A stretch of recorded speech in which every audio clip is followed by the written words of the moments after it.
ब्याह कर नई नवेली दुल्हन कंचन जब अपने ससुराल आती है।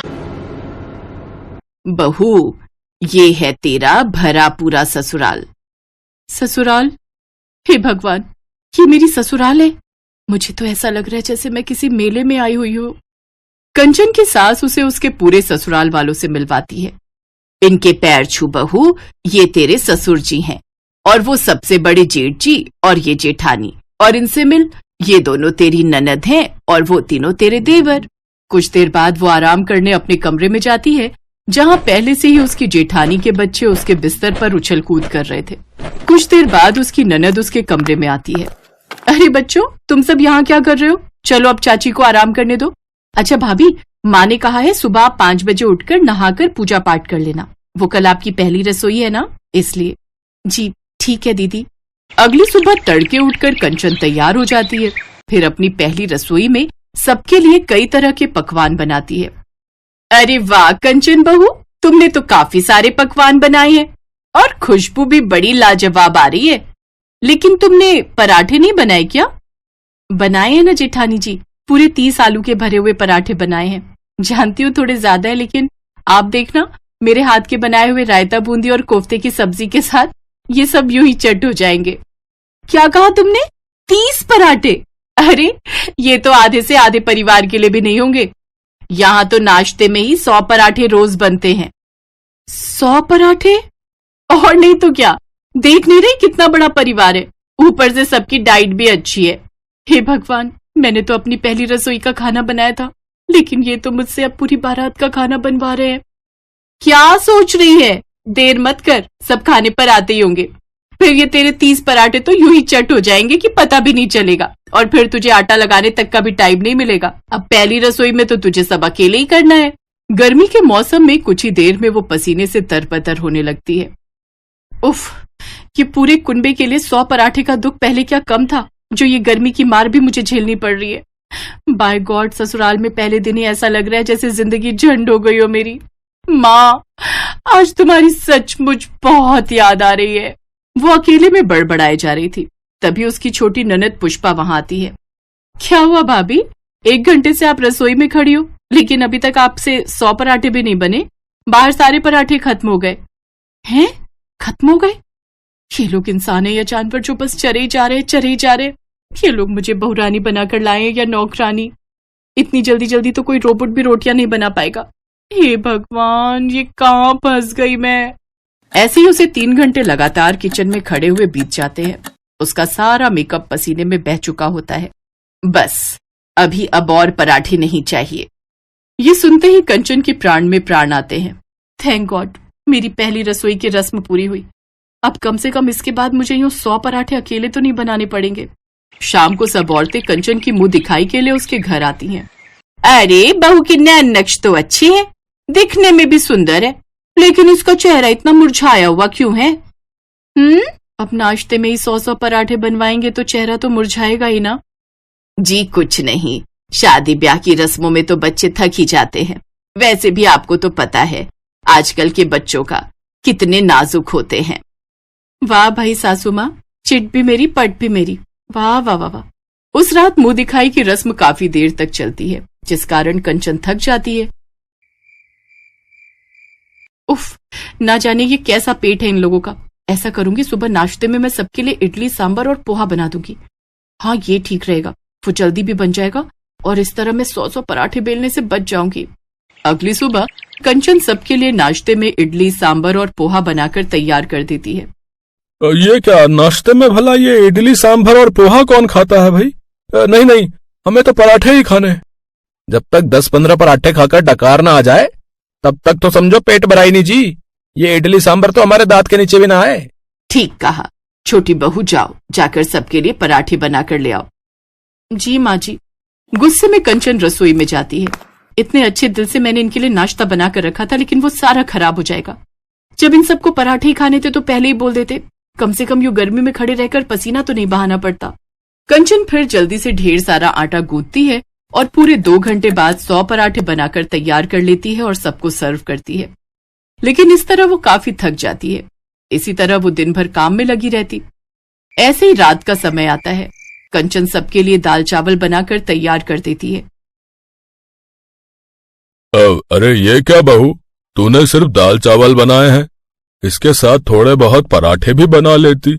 इतने बड़े परिवार का भला दाल चावल से क्या ही होगा। हे राम, फिर पराठे? हाँ, यहाँ सबको पराठे खाने होते हैं। जी तो चाहता है पराठों में जहर डालकर खिला दूं इन सबको। फिर कंचन गुस्से में रसोई में जाकर सबके लिए पराठे बनाने लगती है। ऐसे ही 2 दिन बीत जाते हैं। तीसरे दिन वो फिर से सबके लिए गर्मी में खड़े रहकर पराठे बनाती है। फिर दिन में दाल चावल बनाती है, लेकिन तभी उसका सर दर्द शुरू हो जाता है और वो अपने कमरे में चली जाती है। कंचन, तुम्हारे शरीर पर ये लाल दाने कैसे हो गए? अब गर्मी में खड़े रहकर 100 पराठे बनाऊंगी तो ये तो होना ही था ना। जेठानी जी भी बस सब्जी बनाकर रसोई से बाहर आ जाती है। अकेले रसोई में खड़े रहकर तो मैं इतने लोगों के लिए पराठे बनाती हूँ ना। मेरी माँ ठीक ही कहती थी। उस वक्त मैं उनसे पराठे बनाने सीख जाती तो आज मेरी स्पीड अच्छी हो जाती। आपको पता है, पूरी 2 घंटे रसोई में खड़े रहकर मैं 100 पराठे बना पाती हूँ। अच्छा ठीक है, गुस्सा मत हो और अब तुम आराम करो। ऐसे कुछ दिन बीत जाते हैं। एक रोज बाहर बारिश का मौसम होता है। भाभी, कितना अच्छा मौसम हो रहा है ना, कुछ अच्छा सा बना दो ना। मैं अभी तुम सबके लिए गर्मा गर्म पकौड़े बनाकर लाती हूँ। ओ नहीं, पकौड़े नहीं भाभी, उससे तो पेट में गैस बनती है। ऐसा करिए, आप गर्मा गर्म पालक के पराठे बनाकर ले आओ और साथ में धनिया पुदीने की चटनी भी। हे भगवान, इस सुहाने मौसम में भी इन सबको पराठे ही सूझ रहे हैं। अगर इनका बस चले तो ये अपनी अंतिम यात्रा में भी पराठे लेकर चले। कंचन रसोई में जाकर पराठे बनाने लगती है, लेकिन अचानक वो बेहोश हो जाती है। कुछ देर बाद डॉक्टर को फोन करके घर पर बुलाया जाता है। देखिए, लगातार गर्मी में काम करने के कारण इनकी बॉडी का पानी सूख गया है, लेकिन आगे से ध्यान रखिए ये गर्मी में चूल्हे के पास कम जाए। और हाँ, आप सबने जो अपने टेस्ट करवाए थे उनकी रिपोर्ट भी आ गई है। आप सबका फैटी लिवर हो गया है, इसलिए अब से आप पराठे जितना कम खाएं उतना आप लोगों के लिए अच्छा होगा। नहीं तो बच्चों से लेकर बूढ़ों तक सबको अस्पताल भर्ती करना पड़ेगा। डॉक्टर की ये बात सुनते ही उन सबको अपनी गलती का एहसास हो जाता है और अब वो सब लिमिट से ही खाना खाते हैं और पराठे खाना भी बेहद कम कर देते हैं, जिससे अब कंचन को भी अपने बड़े ससुराल में कोई प्रॉब्लम नहीं रही।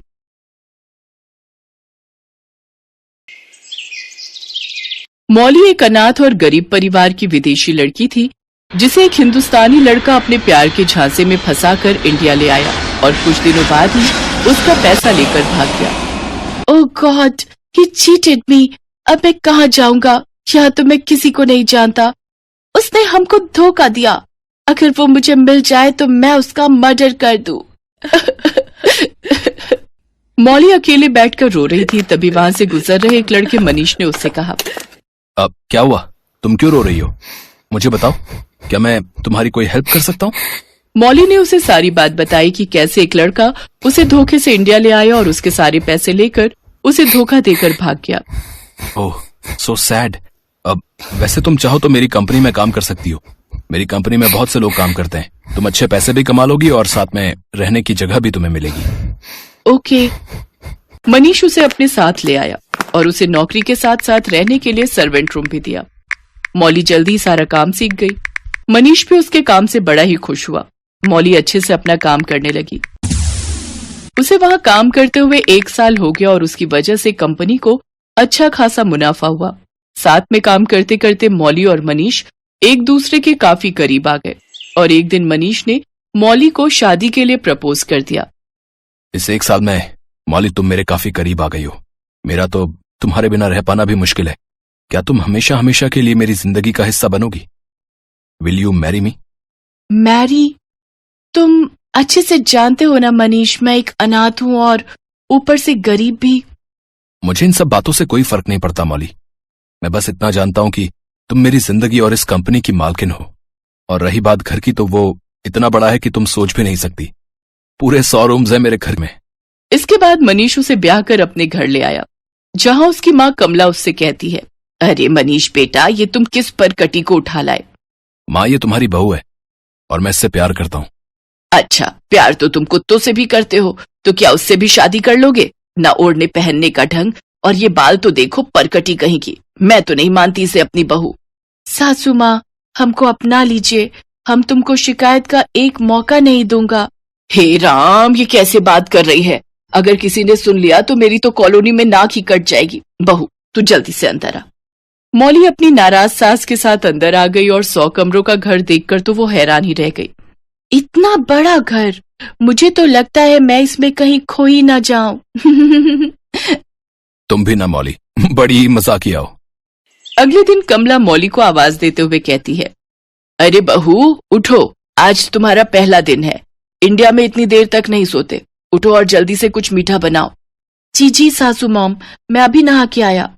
आया आया, हे राम, मेरे तो करम ही फूट गए जो ये आया और जाया वाली बहू मिल गई। मौली नहाकर बाहर आती है तो उसकी सास उसकी मदद करते हुए उससे हलवा बनवाती है। इसके बाद उसकी सास उससे कहती है, ये ले जा ये हलवा और अपने पति को भी चखा दे, और ये चाय भी ले जा।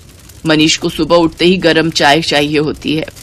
बेचारी मौली सहमी सी वो हलवा लेकर अपने कमरे की ओर चल पड़ी, लेकिन जब वो अपने कमरे की ओर जाने लगी तो वहां सब कमरे के दरवाजे एक जैसे थे। मौली को समझ नहीं आ रहा था कि उसका कमरा कौन सा है। वो बार बार कमरों में जाती और वापस आ जाती क्योंकि हर कमरा खाली होता। अंत में जो कमरा बचा था वो उसका कमरा था, लेकिन तब तक उसका हलवा और चाय ठंडी हो चुकी थी। अरे मौली, ये चाय और हलवा तो पूरी तरह से ठंडा हो चुका है, अब इसे कौन पिएगा? एक बात बताओ, ये 100 कमरों वाला घर बनाने के लिए आपने कौन सा इंजीनियर बुलवाया था? मैं पिछले 1 घंटे से अपना कमरा ढूंढते ढूंढते थक गई। तभी पीछे से कमला आकर कहती है, क्यों, अपना घर तो हर कोई पहचानता है। हाँ, पर ये सब पीछे देखा हो तब ना, वहां तो एक कमरे में ही रहती होगी। पता नहीं मेरा बेटा कहाँ से इस उड़न तस्तरी को उठा लाया। गरीब कहीं की। माँ, मैं मानता हूँ कि मौली गरीब है, लेकिन अब वो इस घर की बहू है। शादी को 10 दिन हो गए। फिर एक रोज कमला कहने लगी, तुम दोनों ने शादी तो कर ली, लेकिन हमारी भी समाज में कोई इज्जत है, इसीलिए मैंने रिश्तेदारों को एक ग्रैंड रिसेप्शन देने का सोचा है, और इसके लिए हर तैयारी तुम दोनों को ही करनी है। अपनी सास की ये बात सुनकर मौली सोच में पड़ गई। क्यों ना मैं हर एक कमरे की डेकोरेशन अलग कर दूं ताकि कमरों की पहचान हो सके, लेकिन इसमें तो बहुत समय लग जाएगा। तो क्यों ना मैं हर रूम के बाहर नंबर लिख दूं? नहीं, ये अजीब लगेगा। ये घर है, कोई होटल नहीं, तो फिर क्या करूं? अरे ओ परकटी, किस सोच में डूबी है? अगर ऐसे ही सोच में पड़ी रही तो फिर तो हो गया सारा काम। मनीष और मौली ने मिलकर सारी तैयारियां कर ली और आखिर रिसेप्शन वाला दिन भी आ गया। ओ परकटी, अब जल्दी से जाकर तैयार हो जा। जी सासू मॉम। मौली अपना कमरा ढूंढते हुए जैसे ही एक कमरे में गई तो वो अंदर से अपने आप लॉक हो गया। ओह गॉड, ये क्या हो गया? ये गेट खुल क्यों नहीं रहा? अब मैं बाहर कैसे जाऊंगी? कुछ देर तक कोशिश करने के बाद मौली घबराकर बेहोश हो गई। अरे बेटा मनीष, बाहर सब मेहमान आ गए हैं, ये बहू अभी तक आई क्यों नहीं? कहीं ऐसा तो नहीं कि हमारा पैसा लेकर कहीं भाग गई हो? माँ, मेरी मौली गरीब जरूर है, लेकिन चोर नहीं। हो सकता है किसी कमरे में तैयार हो रही हो। जा फिर जाकर देख, कहीं ऐसा ना हो कि वो अपना कमरा ही ढूंढती रह जाए। मनीष ने सभी कमरे देख डाले, फिर उसे वो एक कमरे में बेहोश पड़ी मिली। तभी वहां कमला भी आ गई। उठो बहू उठो, ये तुम्हें क्या हो गया? मनीष उसके मुंह पर पानी के छींटे मारता है, फिर मौली को होश आ जाता है। भगवान का शुक्र है कि तुम ठीक हो, अगर थोड़ी देर और हो जाती तो पता नहीं क्या होता। सासू मॉम, अपना कमरा ढूंढते हुए मैं यहाँ आई, फिर ये दरवाजा ही लॉक हो गया और डर के मारे मैं बेहोश हो गई। अरे बहू, मैं सास हूँ, कोई जल्लाद नहीं जो तुम्हें इतना डराऊं कि तुम्हें कुछ हो जाए। मैं कल ही इन सब कमरों के दरवाजों पर अलग अलग देशों के नामों की नेम प्लेट लगवा दूंगी, जिससे मेरी बहू को अपना कमरा ढूंढने में परेशानी ना हो। मैं नहीं चाहती कि मेरी वजह से मेरी बहू को कुछ भी हो। सासू mom, you are my real mother. अब क्या बोली अंग्रेजी में? माँ ये कह रही कि आप तो बिल्कुल उसकी सगी माँ जैसी हो। हाँ, तो ये परकटी भी तो मेरी बेटी जैसी है। अच्छा, बातें बंद कर और मुझे इस परकटी, मेरा मतलब है मेरी बेटी को तैयार करने दे। सब मेहमान इसका वेट कर रहे होंगे। इसके बाद कमला मौली को अच्छे से तैयार करके सब मेहमानों से मिलवाती है, और फिर अगले दिन सुबह ही हर कमरे के दरवाजे के बाहर अलग अलग देशों के नामों की नेम प्लेट लगवा देती है, जैसे अमेरिका, जापान, दुबई। और इसी तरह मौली और मनीष के गेट पर इंडिया की नेम प्लेट लगवा देती है, जिससे अब मौली को हर कमरे को समझने में आसानी हो जाती है।